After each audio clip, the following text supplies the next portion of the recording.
Hello everyone, welcome back to Ambition Nursing classes. In this class, we are going to learn about some of the MCQs of cardiovascular system in child health nursing.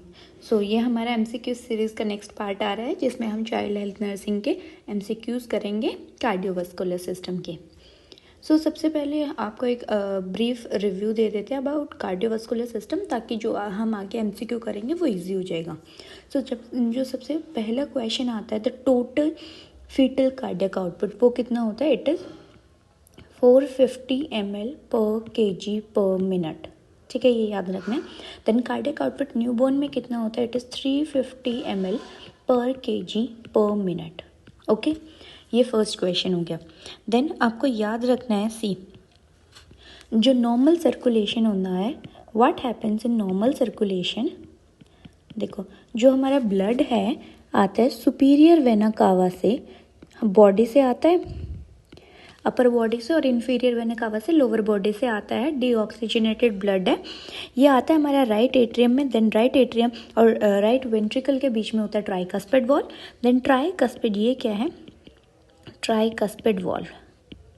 ठीक है, tricuspid valve से ये जाता है right ventricle में, deoxygenated है. वहाँ से ये पल्मोनरी आर्टरी से जाके ये ब्लड जाएगा हमारा कहाँ, it goes into lungs. Lungs में गया, वहाँ पे प्योरीफाई होगा. प्योरीफाई होके ऑक्सीजनेटेड हो जाएगा और ऑक्सीजनेटेड ब्लड वापस से पल्मोनरी वेन से आएगा into left atrium. Then left atrium में आके बाइकस्पिड वॉल्व से, बाइकस्पिड या फिर दूसरा नाम है इसका मिट्रल वॉल्व से जाके ये लेफ्ट वेंट्रिकल में जाएगा और लेफ्ट वेंट्रिकल से ऑर्टा में जाके कहाँ जाएगा, बॉडी को सप्लाई हो जाएगा ऑक्सीजनेटेड ब्लड. ठीक है, ये नॉर्मल सर्कुलेशन है. और हम अभी ये पीडियाट्रिक्स का पढ़ने वाले हैं. तो अगर आपने फिटल सर्कुलेशन नहीं देखा है वीडियो, तो हमने ऑलरेडी फिटल सर्कुलेशन पे एक वीडियो डाला है, तो पहले आप वो जाके देखें. अगर आपका फिटल सर्कुलेशन है then you can continue here. तो अभी हमने आपको बताया नॉर्मल सर्कुलेशन. तो अभी जो नेक्स्ट है वो हम पढ़ने जा रहे हैं congenital heart disease present in newborn. ठीक है, कौन कौन सा congenital heart disease. Congenital heart disease means वो हार्ट डिजीज़ जो प्रेजेंट होती है फ्रॉम बर्थ. ठीक है, बर्थ के टाइम से प्रेजेंट होती है. तो यूजुअली जो कंजेनाइटल हार्ट डिजीज़ है वो हमारा डिवाइडेड है into A cyanotic and cyanotic congenital heart disease. A cyanotic क्या होता है, ये वो कंजेनाइटल हार्ट डिजीज़ है that does not cause cyanosis. ठीक है, बेबी में साइनोसिस नहीं कराएगा. साइनोसिस क्या होता है, bluish discoloration due to lack of oxygen, है ना. और जो साइनोटिक कंजेनाइटल हार्ट डिजीज़ होता है वो साइनोसिस कॉज कराएगा बेबी में. ठीक है, तो अब देखते हैं कि कौन कौन सा कंडीशंस होता है. सी सबसे पहले आता है हमारा एट्रियल सेप्टल डिफेक्ट. ठीक है, क्या है एट्रियल सेप्टल डिफेक्ट. मींस दो जो हमारा एट्रिया है, लेफ्ट एट्रिया और राइट एट्रिया, उसके बीच में अगर कोई सेप्टम रह जाता है, ठीक है, कोई ओपनिंग रह जाती है, तो उसको हम बोलते हैं एट्रियल सेप्टल डिफेक्ट. ठीक है, नेक्स्ट डिजीज़ आती है हमारी वेंट्रिकुलर सेप्टल डिफेक्ट. ठीक है, नेक्स्ट आता है वेंट्रिकुलर सेप्टल डिफेक्ट. अगर हमारे दो वेंट्रिकल्स मींस राइट वेंट्रिकल और लेफ्ट वेंट्रिकल में अगर कोई भी सेप्टम ओपन रह जाता है तो उसको बोलते हैं वेंट्रिकुलर सेप्टल डिफेक्ट. सी एक होता है, देखो नॉर्मली क्या होता है, जो फीटस में एक डक्टस आर्टरियोसिस होता है. फीटस में डक्टस आर्टरियोसिस होता है, connection between pulmonary artery and aorta. ठीक है, बट इमीडिएटली आफ्टर डिलीवरी क्या होता है, ये क्लोज हो जाता है. ठीक है, नॉर्मली क्लोज हो जाता है. लेकिन मान लो अगर प्री टर्म डिलीवरी हुई है या कुछ केसेस में अगर ये क्लोज नहीं होता है, ओपन रह जाता है, तो उसको हम बोलते हैं पेटेंट डक्टस आर्टरियोसिस. कि जो नॉर्मली जो क्लोज हो जाता है आफ्टर डिलीवरी, अब वो ओपन रहेगा तो उसको क्या बोलेंगे, पेटेंट डक्टस आर्टरियोसिस. क्लियर है ये तीन डिजीज़ कंडीशन. देन अब देखो और हमारा क्या आता है, और हमारा आता है लाइक ट्राइकस्पिड स्टेनोसिस होता है. ट्राइकस्पिड स्टेनोसिस में क्या होता है कि जो ये ट्राइकस्पिड वॉल्व है वो नैरो हो जाएगी. ठीक है, then we have pulmonary stenosis आता है, पल्मोनरी स्टेनोसिस या फिर पल्मोनरी एट्रेशिया आता है कि कंजेनाइटल उस बेबी का क्या है, जो पल्मोनरी आर्टरी है वो नैरो हो चुकी है। ठीक है, देन हमारे पास तो अभी देखते हैं कि कौन सा जो है हमारा ए साइनोटिक है और कौन सा साइनोटिक में आते हैं। ए साइनोटिक में याद रखना है we have VSD, ASD, PDA। तो जो ये सब है ना ये ए साइनोटिक है। ए साइनोटिक क्यों है, देखो यहाँ पे हमारा क्या था ASD, यहाँ पे था VSD और यहाँ था हमारा PDA। ठीक है, ये क्यों इसको ए साइनोटिक बोलते हैं, क्योंकि देखो यहाँ से पल्मोनरी वेन से कैसा ब्लड आता है, हमारा ऑक्सीजनेटेड ब्लड आता है ना। देन ऑक्सीजनेटेड ब्लड जो है और ये किधर से किधर मूव करेगा, ये मूव करेगा लेफ़्ट साइड से राइट साइड। क्यों, क्योंकि जो ये हमारे लेफ़्ट साइड होती है इसकी थिक वॉल होती है, हायर मस्कुलेचर होता है, इसकी वजह से जो अगर आर्टेरियल सेप्टल डिफेक्ट है तो ब्लड जो है वो पास करेगा फ्रॉम लेफ़्ट टू राइट। ठीक, देन ऐसे ही सेम VSD में होता है, इसमें भी लेफ़्ट टू राइट जाएगा। अब देखो सारा इधर से ऑक्सीजनेटेड ब्लड आ रहा है हमारा। ठीक है, इधर से क्या होता है ऑक्सीजनेटेड ब्लड आता है। ठीक, अब ऑक्सीजनेटेड ब्लड अगर ASD में चला गया देन ये राइट वेंट्रिकल में पल्मोनरी आर्टरी से जाके कहाँ जाएगा, लंग्स में जाएगा। ठीक है, और लंग्स से क्या होगा, प्योरीफाई होके फिर पल्मोनरी वेन में जाएगा। ठीक है, मतलब बेबी को डीऑक्सीजनेटेड ब्लड तो नहीं जा रहा है ना, गंदा खून तो नहीं जा रहा, तो बेबी क्या करेगा, साइनोसिस के सिम्टम्स नहीं शो करेगा। ठीक, तो वो आ गया हमारा ASD ए साइनोटिक में।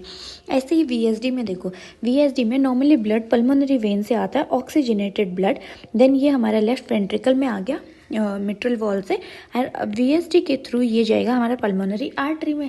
अब क्या हो गया, यहाँ पे मिक्सिंग हो गया डीऑक्सीजनेटेड और ऑक्सीजनेटेड का, देन ये फिर वापस लंग्स में जाएगा। ठीक, और प्योरीफाई होके आ जाएगा। तो इसका मतलब कोई भी डीऑक्सीजनेटेड ब्लड बेबी को नहीं जा रहा बॉडी को, तो क्या हमारा साइनोसिस नहीं दिखेगा। इसलिए इन कंडीशंस को बोलते हैं हम ए साइनोटिक कंजेनाइटल हार्ट डिजीज़। ठीक है, और क्या हो गया VSD। सेम PDA में होता है, सेम PDA में भी लेफ़्ट टू राइट जाएगा। लेफ़्ट टू राइट क्यों जाएगा, क्योंकि जो हमारा ऑर्टा का है प्रेशर ज़्यादा होता है as compare to pulmonary artery after delivery. ठीक, तो PDA, तो ये सब क्या हो गया हमारा ए साइनोटिक डिजीज़ हो गया। क्लियर। अब साइनोटिक में क्या आता है, अगर आपको एक वैसे याद रखना है तो T ही याद रखना है। ठीक है, यूजुअली जो T से हमारा डिजीज़ कंडीशन स्टार्ट होता है वो आता है साइनोटिक में। कौन कौन सा, we have TOF, tetralogy of Fallot, then tricuspid atresia. ठीक, then we have pulmonary stenosis या फिर पल्मोनरी एट्रेशिया। ठीक है, तो ये सब किस में आते हैं हमारे साइनोटिक। साइनोटिक क्यों बोलेंगे इसमें, देखो टेराटोलॉजी ऑफ फैलेट में क्या होता है, व्हाट हैपन्स इन टॉफ, टॉफ में जो हमारा ये राइट वेंट्रिकल है इसका हाइपर ट्रॉफी होता है, देन पल्मोनरी स्टेनोसिस आता है, इसमें VSD होता है। तो इसमें क्या है ना, जब पल्मोनरी स्टेनोसिस होता है, ठीक है, ये पल्मोनरी आर्टरी का स्टेनोज्ड है, तो ये जो ब्लड है यहाँ नहीं जाके इसमें रिवर्सल ऑफ शंट हो जाता है, VSD का राइट टू लेफ्ट शंट हो जाता है। और ये जो ब्लड है हमारा कौन सा, डी, इधर से डीऑक्सीजनेटेड ब्लड आ रहा है, डीऑक्सीजनेटेड ब्लड VSD से जाके ओर्टा में जाता है, मतलब यहाँ पे मिक्सिंग हो गया ब्लड का, डीऑक्सीजनेटेड और ऑक्सीजनेटेड ब्लड मिक्स हो गया, तो बेबी को क्या सिम्टम्स दिखेंगे, साइनोसिस दिखेगा। ठीक, tetralogy of Fallot, tetralogy of Fallot. Then tricuspid atresia, अगर देखो ट्राइकस्पिड है, यहाँ पे ट्राइकस्पिड एट्रेशिया हो गया, नैरो हो गया, तो ये जो ब्लड सुपीरियर वेना कावा से आ रहा था ये एट्रियल सेप्टल डिफेक्ट से हमारा कहाँ चला जाएगा, लेफ्ट एट्रियम में, और वही मिक्सिंग हो गई यहाँ पे भी ब्लड की, और फिर ये पेशेंट के ऑर्टा से बॉडी को सप्लाई हो जाएगा, तो यहाँ भी पेशेंट को क्या दिखेगा, साइनोसिस दिखेगा। ठीक, same with pulmonary stenosis. Clear है ये सब। Then left to right shunt, अभी मैंने बताया कि जो ये होता है हमारा ASD, VSD और PDA, ये सब क्या होता है, लेफ़्ट टू राइट शंट होता है। ठीक, ASD, VSD and PDA, left to right shunt. ठीक है, ASD, VSD और PDA। Then right to left shunt कौन सा होगा हमारा, राइट टू लेफ्ट। देखो जब भी हमारा पल्मोनरी, यहाँ पे पल्मोनरी स्टेनोसिस हो गया, ठीक है, तो हमारा ये ब्लड जो है यहाँ जाके ये राइट टू लेफ्ट चला जाएगा, जिसको बोलते हैं रिवर्सल ऑफ शंट। ये किस में दिखेगा, रिवर्सल ऑफ शंट। नॉर्मली क्या होता है, हमारा जो VSD होता है वो लेफ्ट टू राइट शंट होता है, बट अगर आगे पल्मोनरी स्टेनोसिस है, ब्लड हमारा पल्मोनरी आर्टरी में जा ही नहीं पा रहा, तो ये कहाँ जाएगा, VSD से जाएगा। तो इसमें क्या हो जाएगा, रिवर्सल ऑफ शंट हो जाता है। इसी को बोलते हैं हम आइसेनमिंगर सिंड्रोम। ठीक है, तो इसमें आपको राइट टू लेफ्ट शंट दिखेगा। और आपका वही सेम कंडीशन है पल्मोनरी आर्टरी एट्रेशिया, या फिर अगर पल्मोनरी स्टीनोसिस होगा तो। क्लियर है। तो इस पे भी क्वेश्चन आता है कि कौन सा लेफ्ट टू राइट शंट है, कौन सा राइट टू लेफ्ट शंट है। नेक्स्ट आता है हमारा ओलिकेमिक लंग फिट्स और प्लेथोरिक लंग फिट्स, कौन कौन सा कंडीशन होता है। सी, ओलिकेमिक लंग फिट्स का मतलब क्या है, अगर आपका जो लंग्स को ब्लड फ्लो है वो डिक्रीज हो रहा है, तो उन कंडीशन को बोलते हैं ओलिगेमिक लंग फिल्स। एंड प्लेथोरिक क्या है कि ब्लड फ्लो जो लंग्स को जा रहा है वो आपका इंक्रीज हो रहा है, कि ज़्यादा अमाउंट जो है अभी जा रहा है। ठीक है, सी कौन सा कंडीशन हमारा ओलिगेमिक होगा, कौन सी प्लेथोरिक होगा, वो आपको लर्न करना है। ओलिगेमिक में आता है हमारा पल्मोनरी एट्रेशिया या फिर we can say pulmonary stenosis, then tetralogy of Fallot, tricuspid atresia. So इन सब में क्या हो रहा है, ओलिगेमिक लंग फिल्स। ओलिगेमिक कैसे कि कम ब्लड जा रहा है। देखो ये पल्मोनरी हमारे अगर यहाँ पे स्टेनोसिस हो जाता है तो यहाँ पे क्या होगा, पल्मोनरी आर्टरी में कम ब्लड जाएगा, और फिर पल्मोनरी आर्टरी से जो हमारे लंग्स में भी है वो ब्लड कम जाएगा, तो इसको इसलिए बोलते हैं ओलिगेमिक लंग फिल्स। ऐसे ही हमारा आता है tetralogy of Fallot. Tetralogy of Fallot's में भी क्या हो रहा है, हमारा जो ब्लड है वो लंग फिल्स में कम जा रहा है। ठीक, then tricuspid atresia also, tricuspid atresia narrow हो गया तो इधर से कम ब्लड आएगा, देन हमारे लंग्स में कम ब्लड जाएगा। तो इन कंडीशंस में क्या होता है, ओलिगेमिक लंग फिल्स। ठीक है, यहाँ पे कोई भी चीज़ रटने की नहीं, आपको हर चीज़ समझनी है। अगर एक बार आपको समझ आ गई ना तो you can solve each and every question. Then next आता है प्लेथोरिक लंग फिल्स। प्लेथोरिक किस में होगा, सी जो हमने पढ़ा था VSD, ASD, PDA, इन सब में होता है प्लेथोरिक। अब बताओ प्लेथोरिक क्यों होता है। हमने पढ़ा कि जो ASD है और VSD है वो नॉर्मली क्या होता है, लेफ़्ट टू राइट शंट होता है ना।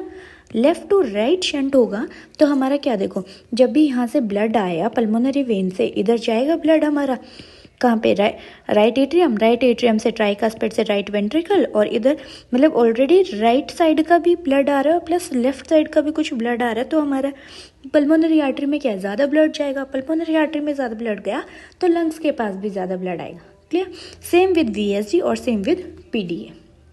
क्लियर है। सो ये आपको पढ़ना है, means a cyanotic, left to right shunt, right to left shunt, then oligemic lung fits and plethoric lung fits. Clear. Next कुछ डिजीज कंडीशन जो मेन पॉइंट्स हैं हम वो देख लेते हैं। सबसे पहले आता है tetralogy of Fallot. Tetralogy of Fallot's means, tetra means 4, इसमें 4 चीज़ें मिलती है आपको नॉर्मली।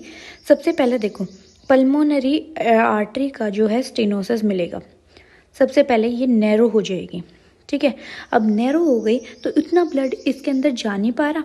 नॉर्मली जो ब्लड सुपीरियर वेना कावा से राइट एट्रियम से ट्राइकास्पिड वॉल्व से हमारा राइट वेंट्रिकल से पल्मोनरी आर्टरी जा रहा था, अब पल्मोनरी आर्टरी स्टेनोसिस है या फिर एट्रेशिया है तो फिर यहाँ पे ब्लड जा नहीं पाएगा। तो फर्स्ट चीज़ ये हो गई। दूसरी, अब यहाँ पे नहीं जा पा रहा तो हमारे जो राइट वेंट्रिकुलर है उसका हाइपरट्रॉफी हो जाता है। ठीक है, वो बढ़ जाता है, एनलार्जमेंट हो जाता है। ठीक है, अब ये ब्लड कहीं से तो जाएगा, तो उसकी वजह से क्या होता है, VSD होता है, लार्ज VSD होगा, वेंट्रिकुलर सेप्टल डिफेक्ट मिलेगा। And fourth is over riding of aorta. Clear. तो ये चीज़ें याद रखनी है। इस पे भी क्वेश्चन आता है कि टेट्रालॉजी ऑफ फैलेट में हमारा कौन सा नहीं होता, एक्सेप्ट करके आता है कि कौन से 4 पॉइंट है, 4 MCQ में 4 ऑप्शंस में आता है। क्लियर। देन इसमें जो मेन आपको चीज़ें याद रखनी है वो है, सबसे पहले इसमें होता है बूट शेप्ड हार्ट। अब जो बूट शेप्ड हार्ट क्यों होता है, because of right ventricular hypertrophy. Right ventricular hypertrophy मिलता है, इसलिए क्या होता है वहाँ पे बूट शेप्ड हार्ट दिखेगा। तो ये बहुत इंपॉर्टेंट क्वेश्चन है, आता है कि किस कंडीशन में बूट शेप्ड हार्ट दिखता है, वो है tetralogy of Fallot. Then next tet spell और साइनोटिक स्पेल मिलता है इसमें, टेट स्पेल और साइनोटिक स्पेल मिलता है। साइनोटिक स्पेल कैसे, देखो जब भी बेबी हमारा क्राई करता है, क्राई करेगा तो ये जो पल्मोनरी हमारा स्टेनोसिस हो रहा है वो और ज़्यादा होगा, ठीक है, जिसकी वजह से बेबी को क्या होगा, डिस्पनिया होगा, है ना, डिस्पनिया होगा, और डिस्पनिया जितना ज़्यादा होगा उतना उसको साइनोसिस होगा, ठीक। तो उस चीज़ को हम बोलते हैं साइनोटिक स्पेल, ठीक। नेक्स्ट, अब ये साइनोटिक स्पेल का ट्रीटमेंट कैसे होगा, एक तो हम बेबी को दे दें O2, ठीक है, सबसे फर्स्ट प्रायोरिटी में आता है, अगर टेट स्पेल है या फिर साइनोटिक स्पेल है तो फर्स्ट प्रायोरिटी क्या है हमारे, O2 देंगे 100%। नेक्स्ट आता है उसको नी चेस्ट पोजीशन देंगे, नी चेस्ट पोजीशन, और we can say squatting position देंगे। स्क्वेटिंग पोजीशन होता है जैसे इंडियन टॉयलेट में आप स्टूल पास करते हैं या फिर यूरिन करते हैं, उस टाइम पे जब बैठते हैं ना तो जो हमारी स्क्वेटिंग पोजीशन बोलते हैं उसको। अब स्क्वेटिंग पोजीशन पे पेशेंट को क्यों रिलीफ मिल रहा है, क्योंकि जो हमारा वीनस रिटर्न था, जो वीनस रिटर्न हमारे लेग्स के पास जा रहा था वो कम हो जाएगा because of decrease venous return. अब वीनस रिटर्न कम हो गया तो बेबी को ज़्यादा ये ब्लड मिल पाएगा लंग्स में, जिसकी वजह से उसका साइनोसिस कम हो जाएगा। क्लियर। टेट्रालॉजी ऑफ फैलेट के ये कुछ मेन 4 to 5 पॉइंट्स हैं जो आपको लर्न करने ही करने। नेक्स्ट आता है एक डिजीज़ हमारा ट्रांसपोजिशन ऑफ ग्रेट आर्टरी, जिसको बोलते हैं TGA, ठीक है। TGA में क्या होता है, सी जो ये पल्मोनरी आर्टरी है और जो ऑर्टा है ये एक्सचेंज हो जाती है, मतलब पल्मोनरी आर्टरी की जगह आपको दिखेगा ऑर्टा और ऑर्टा की जगह आपको दिखेगा पल्मोनरी आर्टरी। अब इसमें क्या होगा, सी नॉर्मली जो ब्लड हमारा सुपीरियर वेना कावा से आ रहा था राइट एट्रियम में, राइट एट्रियम से वो ट्राइकस्पिड वॉल को क्रॉस करके आ रहा था ये राइट वेंट्रिकल में, है ना, और राइट वेंट्रिकल से जा रहा था हमारा पल्मोनरी आर्टरी, लेकिन अब ये कहाँ जा रहा है, ऑर्टा। अब ऑर्टा कहाँ सप्लाई करेगी, बॉडी में, ठीक है। और फिर इन्फीरियर वेना कावा और यहाँ से सुपीरियर वेना कावा से फिर से ब्लड इसी में आ जाएगा, है ना, बॉडी में गया और बॉडी से वापस आ गया, ऐसे क्या ऐसा डीऑक्सीजनेटेड ब्लड गया और डीऑक्सीजनेटेड ही ब्लड वापस आ गया, ठीक। और नेक्स्ट हमारा जैसे अगर फिर यहाँ से नॉर्मली क्या होता था, लंग से पल्मोनरी वेन में आता था, अब जो पल्मोनरी वेन से आता था वो लेफ्ट एट्रियम से लेफ्ट वेंट्रिकल में जाके ऑर्टा में ब्लड में बॉडी में सप्लाई हो जाता, बट अब TGA में क्या होगा, वो पल्मोनरी आर्टरी में जाएगा, ठीक है, फिर लंग्स में जाके प्योरीफाई होके ऑक्सीजनेटेड का ऑक्सीजनेटेड ब्लड आ गया, ऑक्सीजनेटेड फिर से पल्मोनरी वेन में चला गया, मतलब इसमें जो राइट साइड का वो राइट साइड ही घूमे जा रहा है, लेफ्ट साइड का लेफ्ट साइड में ही घूमे जा रहा है, कोई इसमें प्योरीफिकेशन नहीं हो रहा, डीऑक्सीजनेटेड घूमे जा रहा है, ऑक्सीजनेटेड घूमे जा रहा है ना, तो इसी को बोलते हैं हम पैरेलल सर्कुलेशन। इसमें क्या होता है, बेबी का डेथ हो जाएगा इमिडिएटली, है ना। तो क्वेश्चन बनता है हमारा कि मोस्ट कॉमन कौन सी कंजेनाइटल हार्ट डिजीज है विच सीन ऑन डे वन पे अगर साइनोटिक डिजीज है वो कौन सी सस्पेक्ट कर सकते हो आप, दैट इज TGA, क्योंकि बेबी को देखो जो बॉडी में वो पूरा क्या मिल रहा है, पूरा बॉडी में हमारा डीऑक्सीजनेटेड ब्लड आ जा रहा है, जिसकी वजह से साइनोसिस दिखता है और डे 1 पे ये मोस्ट कॉमन होता है, ठीक है। नेक्स्ट आता है पेटेंट डक्टस आर्टरियोसिस। अब मेन क्वेश्चन जो आता है पेटेंट डक्टस आर्टरियोसिस पे वो आता है, पेटेंट डक्टस आर्टरियोसिस क्या पढ़ा था हमने कि जो हमारा पल्मोनरी आर्टरी और ऑर्टा के बीच में abnormal connection between pulmonary artery and aorta, ठीक है, और ऑर्टा भी कौन सा, डिसेंडिंग ऑर्टा। क्लियर। सो अब मान लो नॉर्मली मैंने आपको बताया था कि डक्टस आर्टरियोसिस होता है फीटल लाइफ में और जैसे ही डिलीवरी हो जाती है इमीडिएटली आफ्टर डिलीवरी वो जो है क्लोज हो जाता है, ठीक है। लेकिन अगर जिन चाइल्ड में हमारे ये क्लोज नहीं हो पाता उसको हम बोलते हैं PDA, ठीक है। अब क्लोज करना है, PDA हमारा मोस्टली किस में रहता है, प्री मैच्योर बेबी में पेटेंट डक्टस आर्टरियोसिस मिलता है। अब मान लो मुझे ये क्लोज करना है, अब खुला तो नहीं रख सकते ना हम उसको, तो मुझे वो क्लोज करना है, तो मैं क्या दूंगी पेशेंट को, आई विल गिव इब्यूप्रोफेन और आई कैन गिव इंडोमिथासिन और आई कैन गिव PCM। तो जो बेस्ट ऑप्शन आता है वो आता है इब्यूप्रोफेन और वो भी कौन सा, ओरल इब्यूप्रोफेन। क्लियर। अब मान लो किसी कंडीशन में हमें पीडीए ओपन रखना है, ठीक है। ओपन जैसे हमें रखना होता है अपना किसी जो डक डिपेंडेंट होता है ना, जो डक डिपेंडेंट कंडीशंस होता है उनमें हमें किसी कंडीशंस में ये ओपन रखना होता है, तो उसके लिए हम क्या देंगे, उसमें देंगे PGE1 एनालॉग, ठीक है। अगर PGE1 एनालॉग देंगे तो वो ओपन रहेगा, ठीक है। ये 2 क्वेश्चन आपको लर्न करके रखना है। नेक्स्ट आता है जो मोस्ट कॉमन पे हमारे क्वेश्चंस आते हैं, most common congenital heart disease कौन सा है। मोस्ट कॉमन मतलब आपसे यहाँ साइनोटिक नहीं पूछा, साइनोटिक नहीं पूछा, तो मोस्ट कॉमन कौन सा होता है, वो होता है VSD, वेंट्रिकुलर सेप्टल डिफेक्ट, ठीक है। लेकिन अगर आपसे पूछते हैं most common cyanotic heart disease, cyanotic भी हमारा होता है VSD, क्योंकि VSD क्या है, साइनोटिक कंडीशन है। तो साइनोटिक या फिर आपको ओवरऑल पूछे कि कौन सा congenital heart disease most common है, तो वो है VSD। नेक्स्ट आता है अगर most common congenital cyanotic heart disease पूछते ऑन डे 1, सी एक है साइनोटिक पूछते हैं सिर्फ, और अगर डे 1 पे पूछते हैं तो TGA, transposition of great arteries, and congenital cyanotic पूछते हैं तो टेट्रालॉजी ऑफ फैलेट, ठीक है। और